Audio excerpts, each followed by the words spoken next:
What's going on, everyone? I hope you all are doing absolutely fantastic. This is a 60-day update of the Betta Peace Lilly Paludarium.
So the first thing that I want to talk about is the addition of this pothos vine here. So at some point last month, my girlfriend came home with a cutting of pothos plant from her work. I think she just cut it off of one of the plants in her office, but yeah, we decided to just put it in this aquarium, and we put it in horizontally with the leaves out of the water, and before we knew it, roots just started shooting out of the nodes. It looks super natural, it's providing a lot of shade, and obviously it's helping remove nitrates from the water. So yeah, I think it looks sick, and I'm just gonna keep it in here and just let it grow.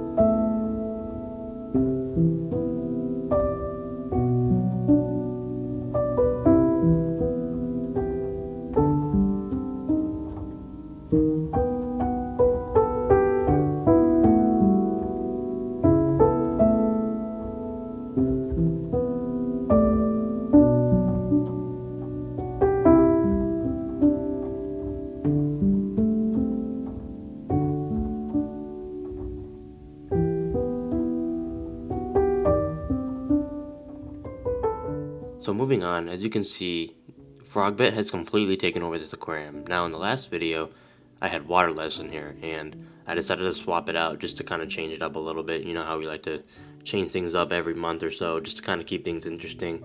And I'm not gonna lie, I really like the way that this Frogbit looks. Frogbit blocks light a lot more than water lettuce does, and it just adds for a darker look. This tank almost looks like it's black water. Like, it's not technically black water anymore, but it almost looks like it. Like, it's very shaded, and I think it looks awesome.